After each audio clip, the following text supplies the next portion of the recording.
जी अगं तू का सांगत बसलीस आजोबांना? तुला माहितीये ना किती टेन्शन घेतात ते. बरं ऐक आजी, आम्ही आता हॉस्पिटलला जातोय.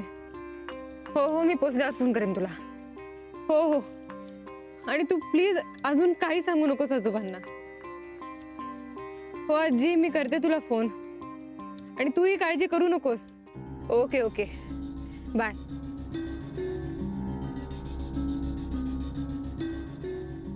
आत्या, काय? तुला काय वाटतं?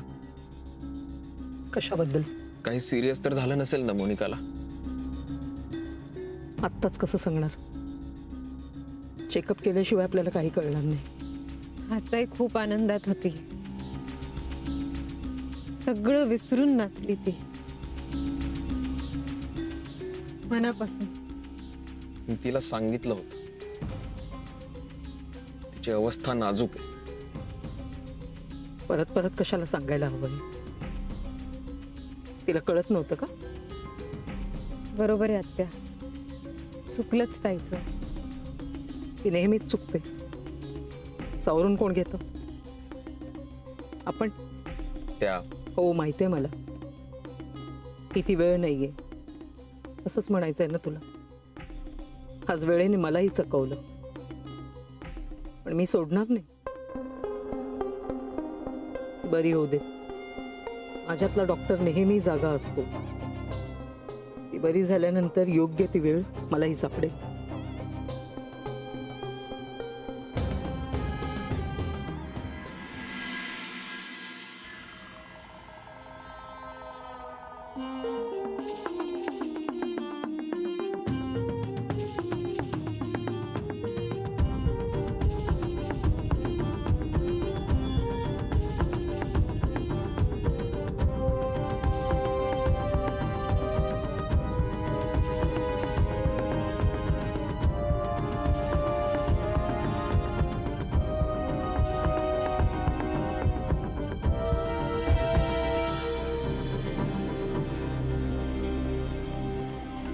काय हो, ह्यांच्या सुनेला एकदम काय झालं असं? अहो हे नेहमीच आहे. लग्नात नाही का चक्कर येऊन पडली होती. अगं बाई, हो की काहीतरी गंभीर असणार बहुतेक. मला तरी असंच वाटतंय. काय काय काय झालं काय? काय हो नानू मामा, तुमच्या नातसुनेला काही गंभीर आहे का हो? नाही, काही कळत नाही. काय, मी काही बोलतच नाही. मी बोललो की माझं तोंड दिसेल ना. तुला बोलायची काही गरज नाहीये, आणि विचारल्याशिवाय तर तू अजिबात बोलू नकोस. जा, जेवणाचं झालं असेल तर बघ जा. हो, जा जा, लवकर जा. हो. आणि हे बघा, तसं आमच्या नातसुनेला काही झालेलं नाहीये. या आजकालच्या पोरी असतात ना, जरा ते काय डाएट का पाएट करतात, इतक्या नाजूक प्रकृतीच्या, खायचं कमी, मग जरा असं काही खेळलं बागडलं की पडतात आजारी, बाकी काही नाहीये. अगदी खरंय हो. आपल्या वेळी आपण एवढी कामं करायचो, पण चांगल्या ठणठणीत असायचो. अहो, आपली पिढीच वेगळी होती. मी काय म्हणते, यांना म्हणावं जेवून जा. हं, जा, जेवण तयार आहे, तुम्ही सगळ्या जेवून घ्या. जा. खरं सांगू का, मला पहिल्यापासून काळजी वाटतच होती. नाही म्हणजे ती इतकी नाजूक आहे ना, मला असं वाटतं मंगळागौर झेपली नसेल बहुतेक तिला. अलके, रडू नको ग बाई. माझा नातू आणि माझी मुलगी तिची काळजी घेतायत ना. मग तू डॉक्टरची आई आहेस ना, अशी रडते काय मग? आई, अरे हा, तुम्ही एक काम करा, गीता, मोहन, विजय, तुम्ही जरा हॉस्पिटलमध्ये जा. नाही म्हणजे विक्रांत आणि निर्मला आहेत, पण वेळ काळेला गरज लागली तर सांगता येत नाही ना. जा बाबा. मी पैसे काढून घेऊन जातो, काळजी नको. जा, लवकर पोचा तिकडे. हो, आणि तिथे गेल्यावरती फोन करून तुला हो कळवतो. बाबा, मी फोन हातात धरून बसलेली, त्या मला कळवा रे. टेन्शन आलंय मला. जा बाई, जा. चल ग. जा.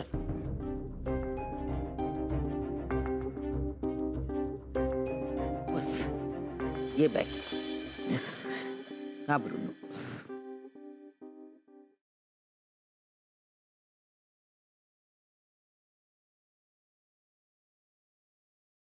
बसा ना आत्या. नाही राहू दे. मला नाही बसायचंय. मी जाऊन आतमध्ये. चल, एक मिनिट. तू काल मला जी रिक्वेस्ट करत होतीस की ताईबद्दल सगळ्यांना सांगू नका म्हणून, तुला कधी कळलं? तुझ्या ताईबद्दल. म्हणजे म्हणजे तुझी ताई प्रेग्नंट आहे हे तुला कधीपासून माहित होतं? आत्ता की लग्नाआधीपासूनच? नाही नाही आत्या, लग्नाआधी हे आम्हाला कोणाला काहीच माहित नव्हतं. तसं असतं तर हे लग्नच झालं नसतं आत्या. आजी आजोबांना अजूनही काहीच माहित नाहीये. मला सुद्धा ताईचे प्रेग्नन्सी रिपोर्ट दिसले म्हणून कळलं, ताईच्याच घरी आल्यावर.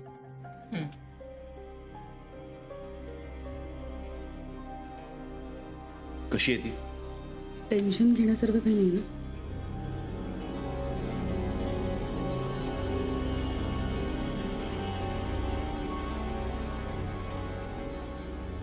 शी इज ऑल राईट.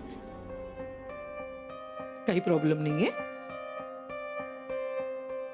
तुम्ही भेटू शकता तिला. हा पण एका वेळेला सगळ्यांनी जाऊ नका, दोघांनी जा. आत्या मी पण जाऊन येऊ?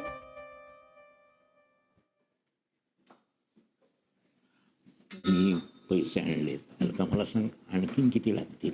आहे मधू काका, पैसे राहू देत आधी. हे बघ, मी फार्मसीमध्ये प्रेस्क्रिप्शन पाठवून देते. ती औषधं लागतील. आत्ता इथे आहेत, आपल्याला घरी लागतील ना म्हणून. कशी आहे पेशंट? त्या बऱ्या आहेत. ऍक्च्युली त्या मागच्या वेळी आल्या होत्या मॅडम बरोबर. रिसेप्शनवर कोण नाही. हा मधू बघ, रिसेप्शनवर बघ जरा.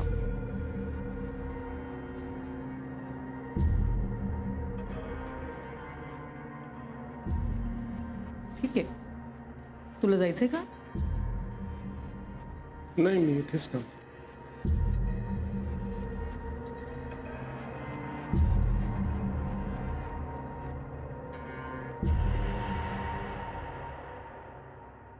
मोनिका, बरी आहेस ना बाळा? गीता, तिला उगाच बोलायला लावू नकोस. विक्रांत, काळजी करण्यासारखं काही नाहीये ना? नाही, शी इज ऑल राईट नाव.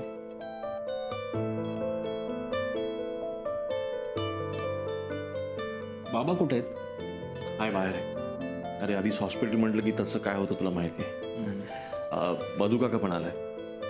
ठीक आहे, मी बघतो. मानसी, तुझ्या खाण्यापिण्याचं कसं आहे? खाल्लंस का? नाही तर मोहनला घरून आणायला सांगते काहीतरी. नाही नाही, नको नको. I am fine. आणि हिचं काय, काही पथ्य वगैरे? म्हणजे उद्यापासून काहीही नॉर्मल, फक्त लाईट, पचायला सोपं. मोनिका, लवकर घरी ये, नाहीतर तुझ्या सासूबाई तुझ्या काळजीने अंथरूण पकडतील. मोहन, नाही ग.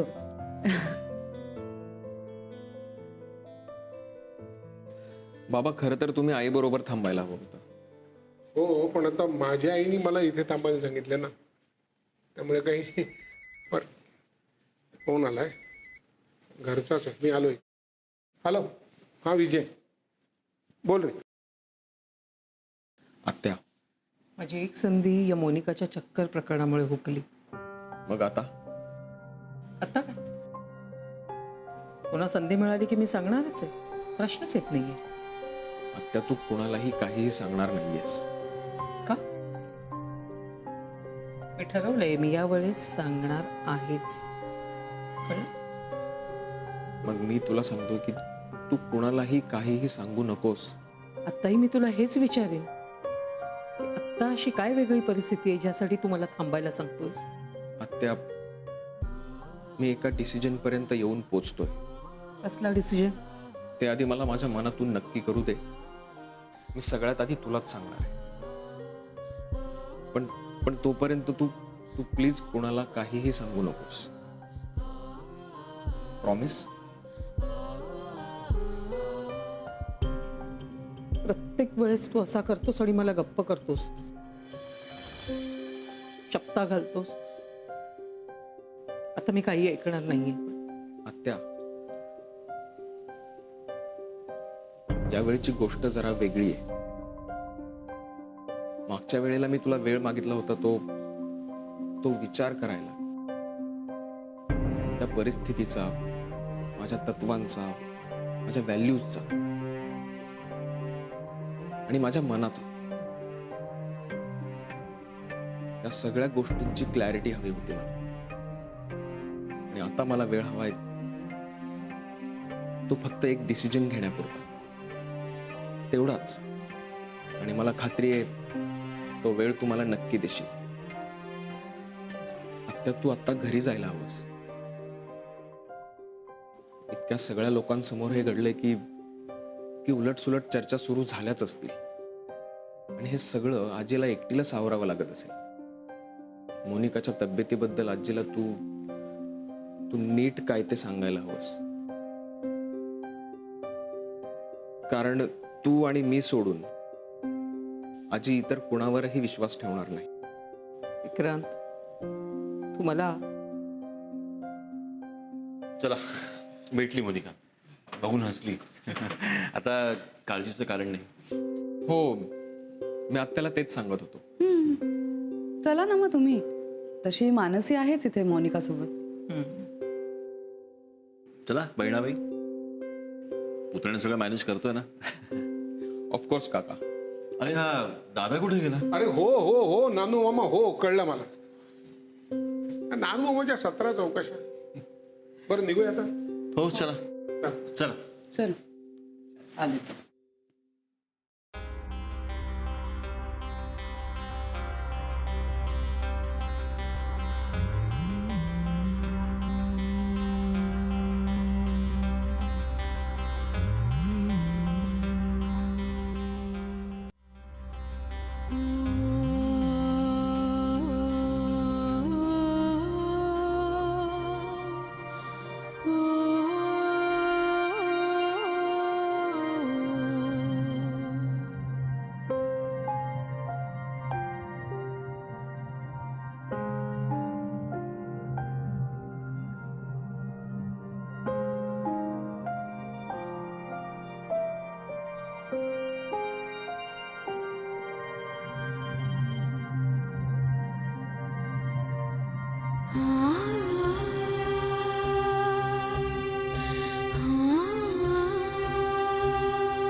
आजोबा,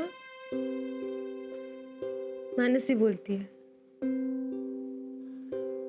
हो, ती बरी आहे आता. नाही नाही आजोबा, तसं काही टेन्शन घेऊ नका.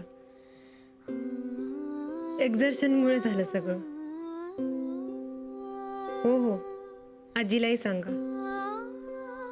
हो हो आजोबा, काळजी नका करू. Good night.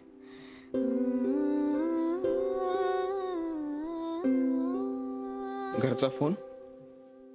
हो, आजोबांशी बोलत होते. त्यांना बहुतेक आज रात्री झोपच लागणार नाही. त्यांनी खूप टेन्शन घेतलंय का? आजोबा ताईच्या बाबतीत खूप हळवे आहेत. ती लहान असल्यापासूनच आई बाबांना ती उशिरा झाली आणि ती सुद्धा नवसाने. त्यामुळे लहानपणी ती खूप लाडकी होती सगळ्यांची. आजी सांगते की आई बाबा गेल्यानंतर आजोबा आणखीनच हळवे झाले. हो, मी तुमच्या घरी आलो तेव्हा पाहिलं मी. लगेच सेंटिमेंटल होतात ते. आमच्या घरी माझी आई आहे तशी. सगळ्या गोष्टींचं टेन्शन घेते ती. पण मी तिचा हात हातात घेतला ना की लगेच बरी होते.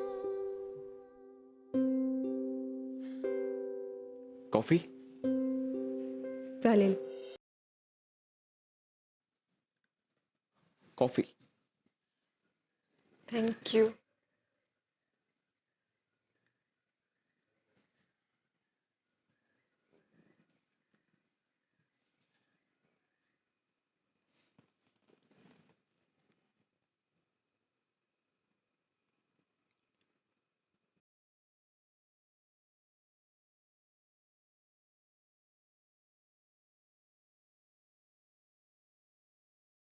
एक सांगू?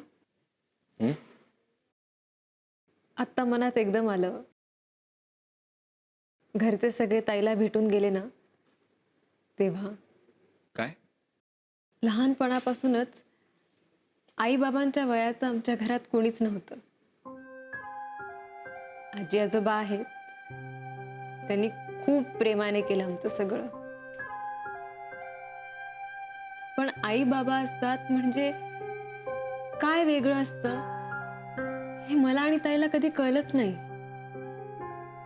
आई वडिलांचा आधार काय असतो हे तुमच्या घरी आल्यावर कळलं.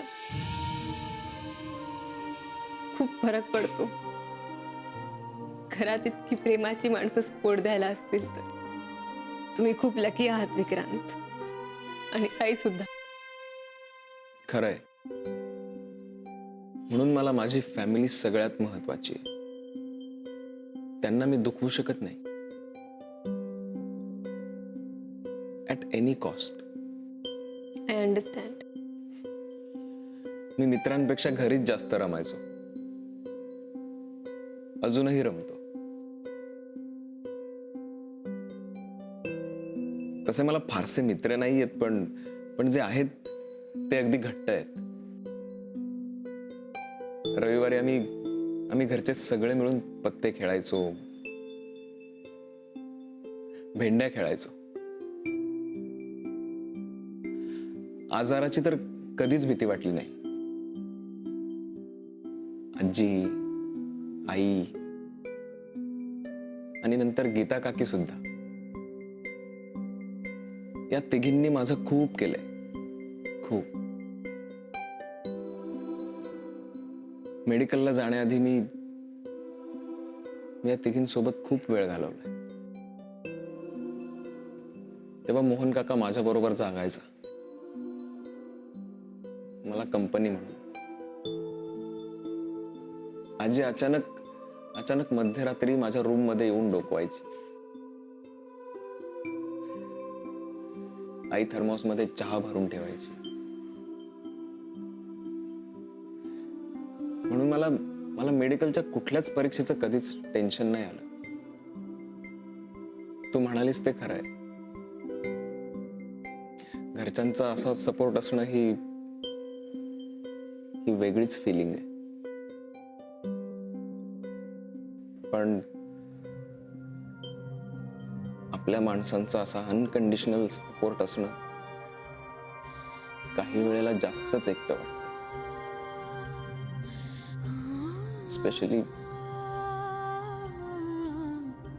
स्पेशली तुम्ही काहीतरी लपवत असाल तर.